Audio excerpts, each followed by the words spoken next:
This is Killer Innovations, a show about ideas, creativity, and how you can innovate. Welcome to the Innovator's Garage, where you learn to create your next game-changing killer innovation.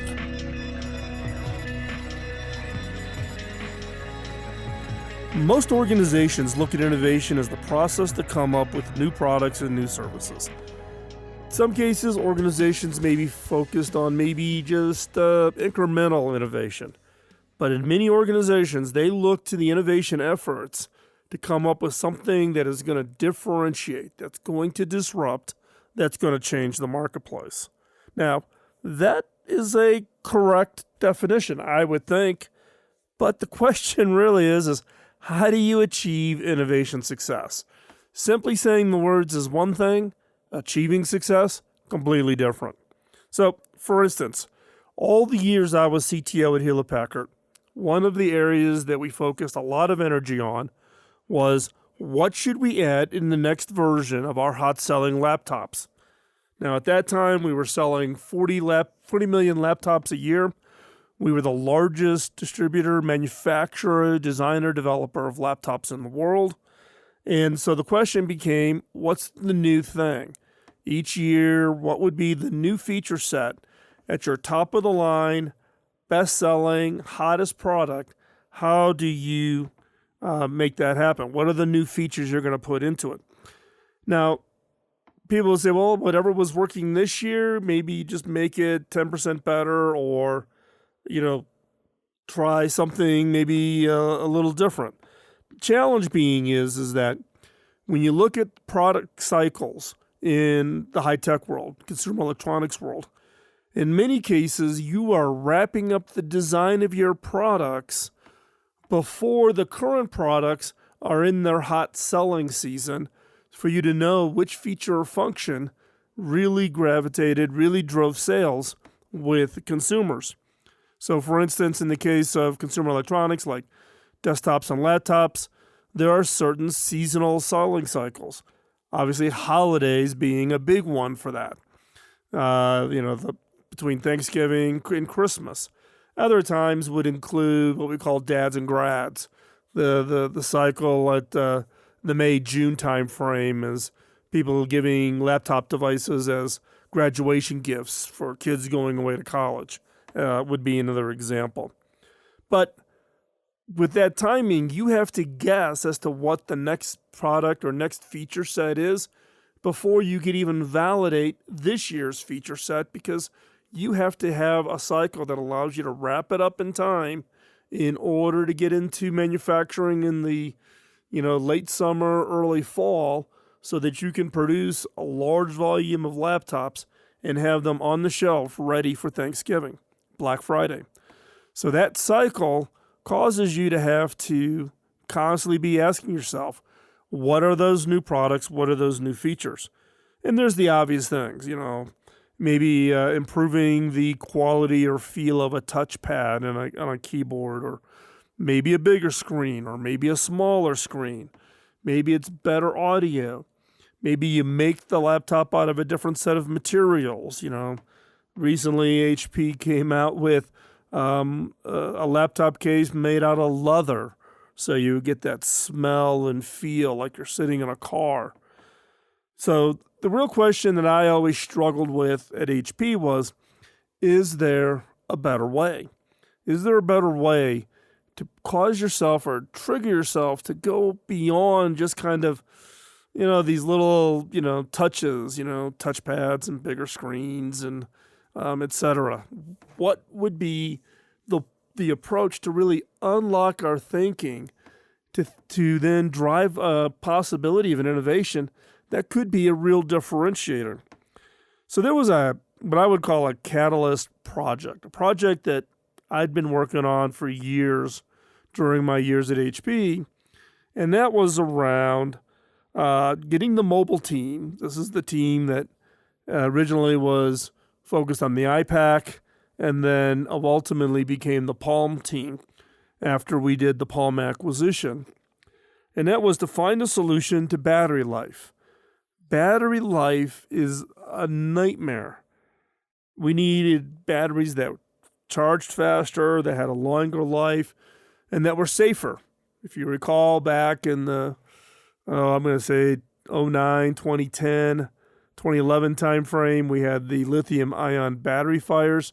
Thank God HP did not have that, but some of our competitors did with battery fires in mobile phones and in laptops. And how do you increase the capacity of batteries? How do you increase the life of batteries? Speed up the charging and make them incredibly safe. Now, if you go back and you look at battery life only improves about 10% a year. That's right.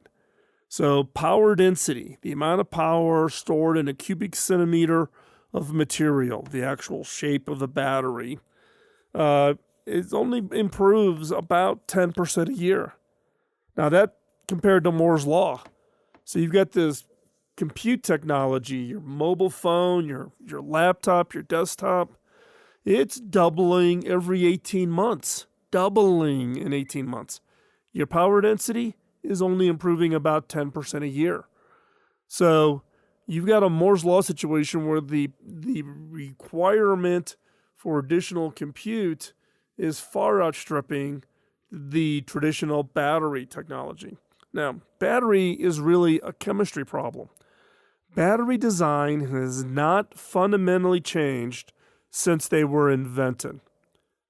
Now, today, in most what I would call higher-end consumer electronics, we all have lithium-ion batteries. Those are the batteries that are in most modern laptops. It's the battery that's inside your iPhone, your Android phone, your whatever phone you're out there. They're lithium-ion batteries. They charge really well. They have a longer life. You get all the benefits. Lithium-ion, however, can be dangerous, so safety does become an issue. Some new batteries that are being worked on is lithium oxygen, which does give an increased storage capacity in the battery itself. But we still needed a breakthrough. The fact of the matter is chemistry cannot move fast enough. Lithium-ion, lithium oxygen, there's all kinds of different materials that are being tried out in batteries. And that is, again, the fundamental design of a battery has not changed, just the chemicals used, the materials used in the constructing of a battery. But a fundamental battery, whether it's your typical AA battery you're putting into your kid's game, to the battery in your laptop, to the battery in your car, to the batteries now being developed by Elon Musk as part of the going into the Teslas. The fundamental design of a battery has not changed. It's just the chemistry. Now, while we've seen a lot of power improvements, face it, laptop, mobile phones, they do last longer. They're not from the battery. From everything else, that really comes from everything else in the device. We have more power-efficient components like hard drives, screens. We have a smarter operating system, whether it be iOS on Apple or Android for your mobile phone or Windows on a laptop. It's smarter. It knows when to power things down, not to spin up the hard drive or turn the screen off to save and conserve power. So while we've seen, now, I've got a laptop that can go, 17, 18 hours on a battery. It's not from the battery. It's from all of the other components around it. So back to the point. We still needed a breakthrough, a disruptive set of ideas. And this Catalyst project is one that had been dogging me for years as the CTO at Hewlett-Packard. And what I ended up finding out is I needed to totally transform the perspective, transform how everybody on the team looked and viewed and perceived both the opportunity and the problem. I needed to change the context. I needed to change that perspective. So the question became how would you define the need? How would you define the problem to get that different perspective? So think about it. We've been talking about how to improve a battery. If that was the innovation challenge for your product or your service, and we were just going at it by looking at, the traditional set of feature components in order to try to innovate to improve, how would you define the need? How would you define the problem to get a different perspective? You got an idea? You got a thought? Think about that just for a second. You have to transform and get the team to think differently. So what was the question that unlocked the ideas for us that were never considered before? I'll share that right after the break.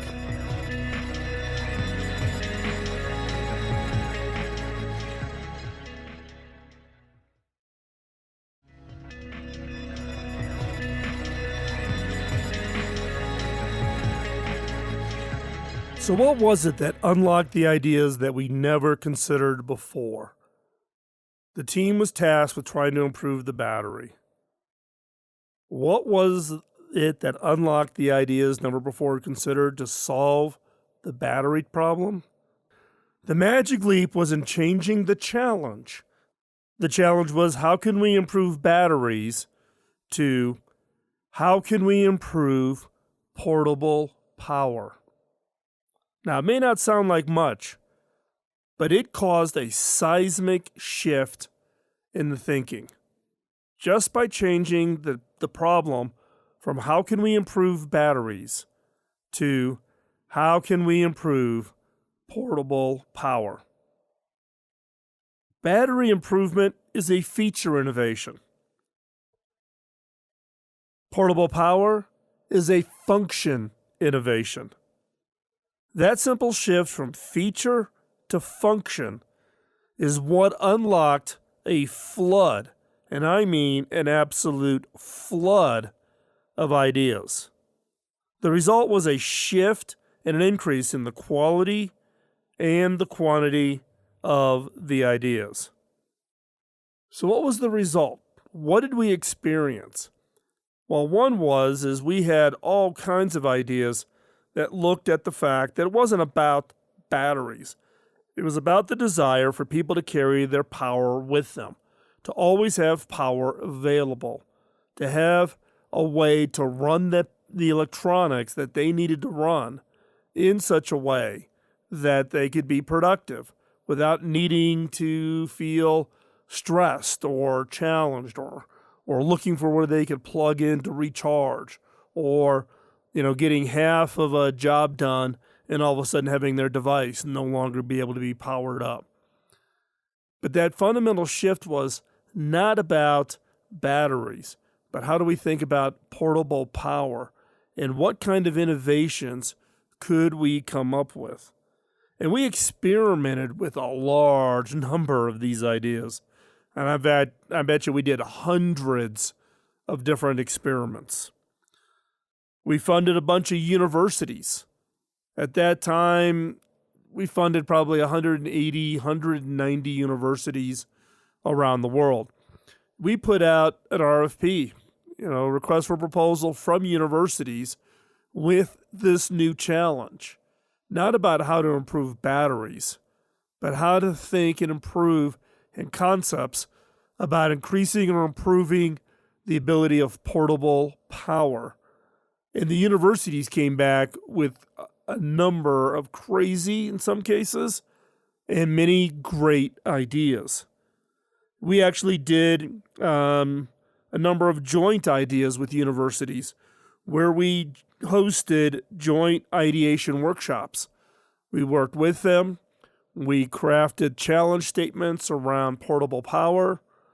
We investigated state-of-the-art sciences that were in the broader context of batteries, but in portable power. And we unleashed these teams to come up with entirely new, entirely crazy kinds of ideas.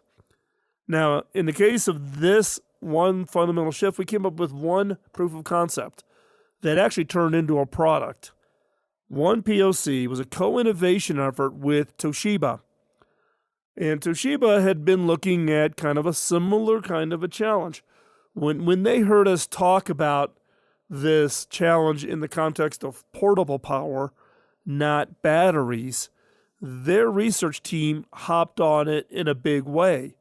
Now, they had not quite quantified the way to describe it as the way we did it in the context of portable power, but soon as we challenged them with that statement, it clicked, it connected. And so what was it that Toshiba was proposing? It was around some work that they had been doing in their lab around a methanol fuel cell. Now, a methanol fuel cell is you use a chemical process with a catalyst and methanol. It generates electricity and it has some byproducts. In this case with Toshiba, we actually created a proof of concept, which was a fuel cell that replaced the battery on the back of an iPack. Now, for those of you who don't know what an iPack is, it was the PDA device created by Compaq, which was acquired by HP, and it had a removable battery on the back of this PDA device, and on the back you could create what we used to call humpbacks or camelback batteries. So you could take the cover off the back, you could slap a battery on that was bigger and thicker and had a little hump that stuck out the back of the device, and you would get a longer battery life. Well, because it supported that with more traditional, nickel metal batteries, which was the top of the line batteries at that time, we created a fuel cell that stuck out the back and slapped it into the iPack, and that's what we did as a proof of concept. And it worked great. It was very, very efficient. It was refillable, so you could literally put methanol in it and keep it going. You didn't have to plug it in to charge it. It got refueled by adding methanol to the little reservoir in the fuel cell. And that was a great experiment. Now, there are some byproducts. When you think about fuel cells, there's a couple of things that come out, which is water vapor and carbon dioxide. Now, the carbon dioxide, not a problem. Water vapor can be a problem because water around electronics, not a good thing. But we designed around it and solved it and worked it, and it came out what I thought was a pretty interesting solution. Now, we decided not to go forward with that, and there was a bunch of other work going on. But we actually encouraged Toshiba to do something along the lines of these methanol fuel cell ideas. And so what they did is they came out with a methanol fuel cell that would turn into a USB charger. So this methanol fuel cell would power itself off of methanol, did not require to be plugged into a wall. It was a complete standalone unit. And you would just simply plug in your USB devices. It would charge your phone and charge your camera and whatever other devices you had. It was released in October of 2009. It was a USB charger. It sold for $328 US, and it refueled with these little 50 milliliter little bottles of methanol. And that was an interesting kind of concept. So, but again, the byproducts, slight amount of water vapor and carbon dioxide. So this is just one example of transforming, in this case, going from how do you improve batteries to how can you improve portable power that generated transformative ideas. And this methanol USB charger was just one example of some of the ideas and thinking that was radically different from anything that we had within these teams. So how do you apply function innovation to what you're doing? We'll talk about that right after the break.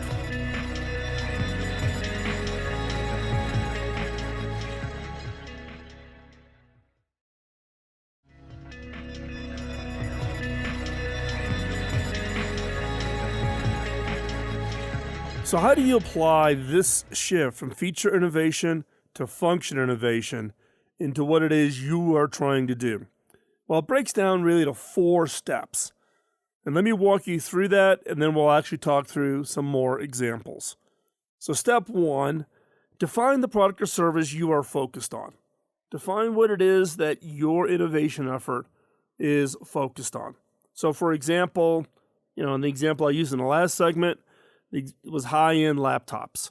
So your top of the line, best selling product or service, in the case at HP, this set of laptops. Step 2, describe its features, what it does. So the features could be 17-inch screen, Intel i9 processor, a keyboard. And then what feature innovations are you thinking about in the next version? Oh, I don't know, maybe a DreamColor screen. And if you're not familiar with what a DreamColor screen is, go online, do a Google search. And if you're into graphics and arts and animation and gaming and all that, you will want a DreamColor screen. So it could be a DreamColor screen on a laptop, a GPU, or something else. So step 2 is really about breaking out and defining the current features and the features you're thinking about adding into it. Now step 3, and this is the hard step back and describe the core function of the product or service. Describe that core function. The product is a high-end laptop. Its features are things like 17-inch screens and Intel i9 processors. But what is the core base function of that device? Well, the best way I can describe it is it's around portable compute. The ability to take compute capabilities with you as you move about. Portable compute.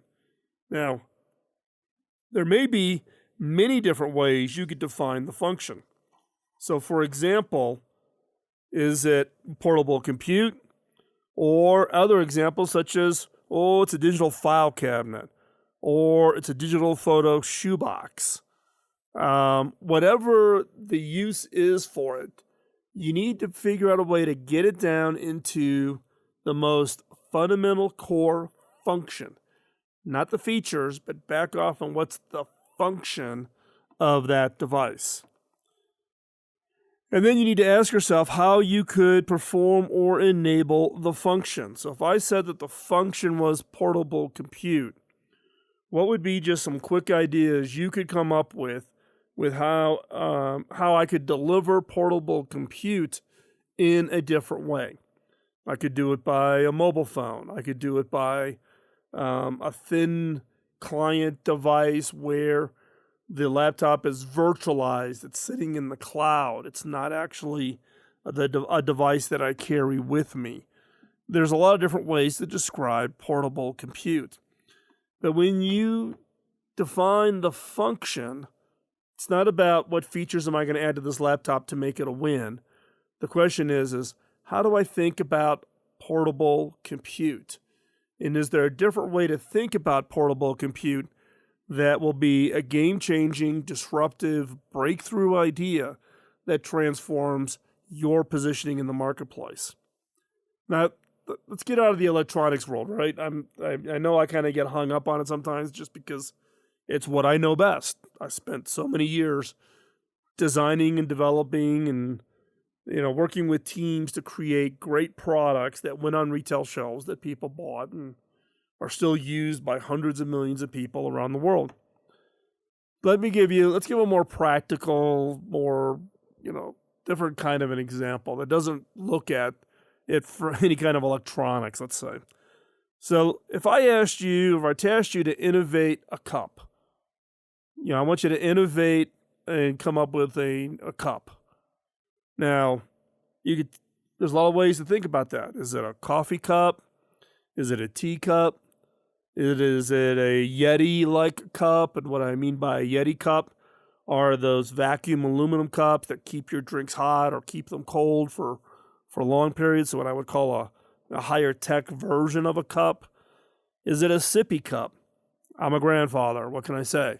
I deal a lot with sippy cups with my young grandchildren. So what would you do? What would be the design? Is it size? Do I make a bigger cup, a smaller cup, a lighter weight cup, a cup that can withstand being dropped and not broken, a cup with a lid, so if I gave it to my grandkids, they don't spill their grape juice all over the white carpeting in the living room. How many different ways could you innovate a cup? What would be the feature set that you would add to that cup in order to make it a great cup, right? And there's lots, artwork and colors and, print a photograph of my grandkids onto the coffee cup. That would be great. A big mug that takes you 2 hands to hold it so you can warm your hands. Cups that change color because of temperature, right? What ways would you innovate if I told you your task is to innovate a cup? Okay, so think about that. Now, however, if I changed that request from how do you innovate a cup to instead ask you, how would you innovate a way to carry liquids? Now, what are you thinking about? How do you innovate a way to carry liquids? What different ways could you think of? You could use a hose, cup your hands. You could put the liquid in your mouth, carry it in your mouth. You could put it into a sponge and carry that across and carry it with you and squeeze the liquid out of a sponge. What other ways would you innovate if I asked you to innovate a way to carry liquids? So how many ways did you come up with? Now here's a challenge. You could treat this as a homework assignment. Sit down and come up with how many different ways you would innovate a way to carry liquids. And then post them over at the innovators.community. That's the free community. It's where listeners of the show hang out. It's where I hang out. It's where we continue the conversation after the show each week. So here's your task for this week. How many different ways could you innovate a way to carry liquids? And think about it in context as being different when the task was, how do you innovate a cup? It's not about a cup. It's about carrying liquid. What does a cup do? We talked about features of size, weight, thickness, keeping temperature, the liquid hot or keeping the liquid cold. Those are all features. The function is it carries liquid. So the task is how many different ways could you innovate the way to carry liquid? And post them over at the innovators.community. And I'd love to hear what your ideas are. I gave you a couple of them. Cup your hands, use your mouth, use a sponge. But I'm sure there are literally hundreds, if not thousands, of different ways to think about how do you carry liquids. But that simple shift from a feature, innovate a cup, to a function, innovate a way to carry liquid, shifts your perspective. And it results in ideas that typically do not come up in any previous brainstorming session. I could only imagine what a brainstorming session at Yeti looks like when it comes to innovating cups. You go, I don't know, I was just in Ace Hardware, not too far from my house here in Colorado, looking at Yeti cups, and now they've got these Mongo huge, absolutely, takes 2 hands to hold them, kind of buckets almost, down to little bitty coffee cups. They come with lids, so they in some cases have taken the concept of a sippy cup from a kid and made a sippy cup for an adult, right? But those are all features. The function is to carry liquid. If your challenge is to think of new ways to carry liquid, what would those ideas be? And that is radically different. It's causing us to step back and look at the problem differently. Because as soon as you say, innovate a cup, I've pointed you down the path of an answer. And you're thinking about it in the context of the features you can add to a cup. Step back, not looking at it as a cup, but what is the function of that cup? Carrying liquid. How many different ways can you think about coming up with that? And again, just that little shift from feature to function changes that perspective. Don't go anywhere. We'll have more on this when we come back. After this break, you're listening to Killer Innovations on the BizTalk Radio Network.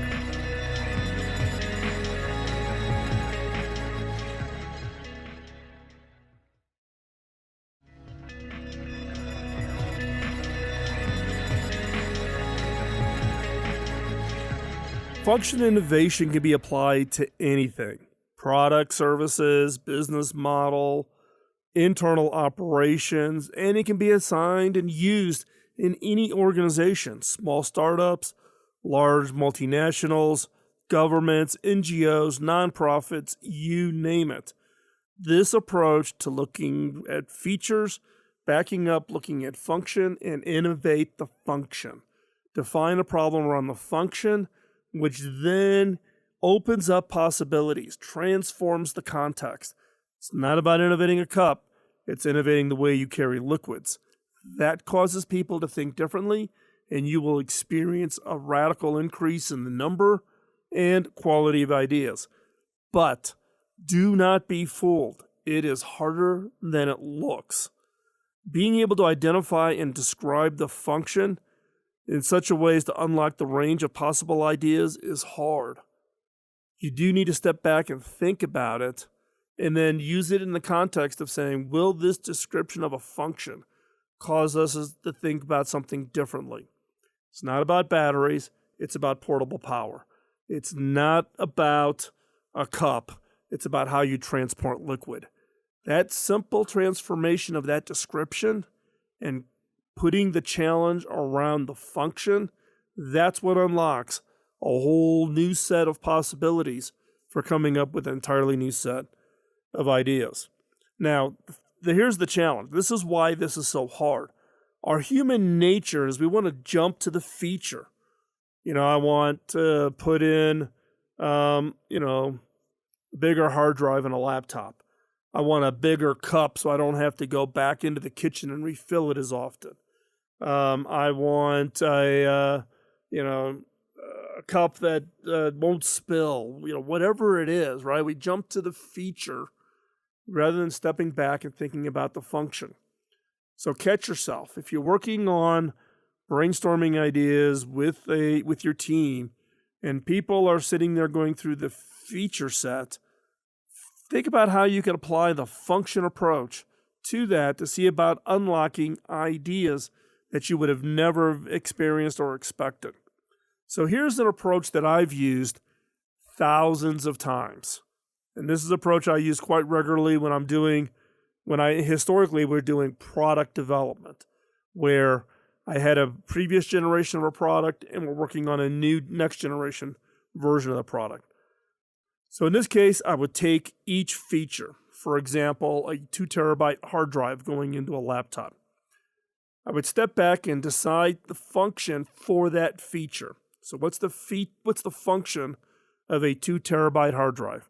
It's reliable mobile data storage, right? People don't want to lose their data and they want to be able to take it with them. So it's reliable mobile data storage. So now innovate that function.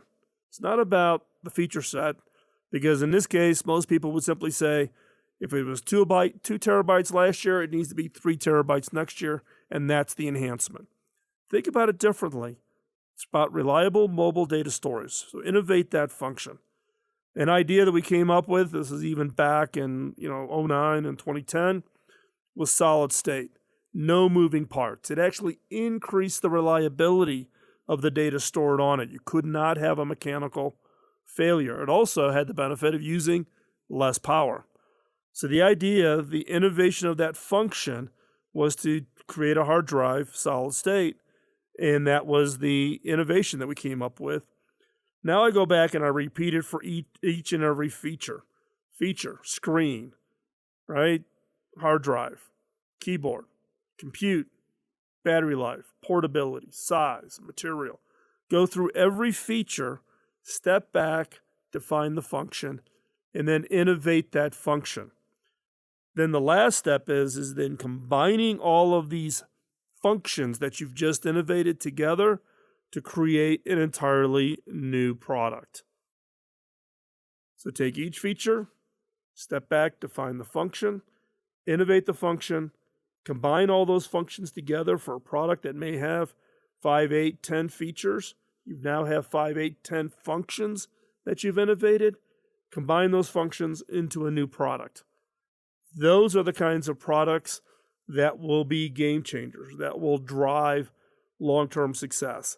That was one of the secrets we did at HP, which took us from number 3, number 4 in the marketplace to becoming the number 1 tech company in the world with the number 1 market share in our laptops, desktops, all of our compute platforms.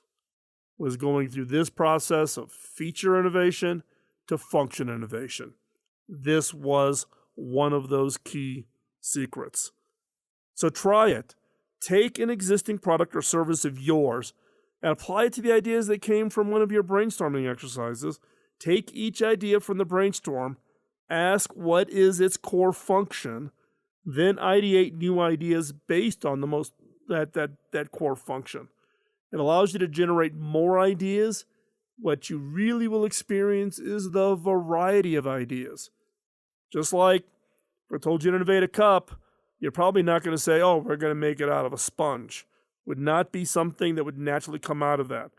But when you describe it as the function of carrying liquid, sponge becomes a viable idea. So by focusing on a function approach, you generate a much more diverse set of ideas and ideas that could potentially be those breakthroughs that people just never would have expected. I would love to hear the ideas you came up with using this function-based innovation approach. You can post them over at theinnovators.community.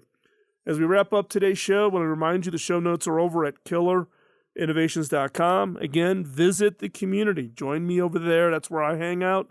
It's theinnovators.community. Can you help us out? We depend on our sponsors to help cover the cost. Look, this is not a moneymaker for us. It never has been for the 15 years. But to get our expenses covered is a big help. We now have a small staff. Can you just reach out to our sponsors and just say, hey, thanks for sponsoring the show? They would love to hear it. Also, can you pay it forward? We started this show 15 years ago as a way to pay it forward to Bob Davis, my mentor. All I ask is that you pay it forward by sharing this show with others who you think can benefit.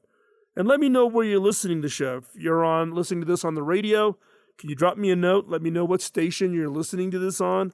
If you're listening to it as a podcast, can you tell me where you're listening to it at? Is it Apple, Google, iHeart, Spotify, SoundCloud, wherever you may be getting that? I would really appreciate it. Phil at killerinnovations.com. Thanks for your time today. Greatly appreciate it. We'll talk to you next week. Bye-bye.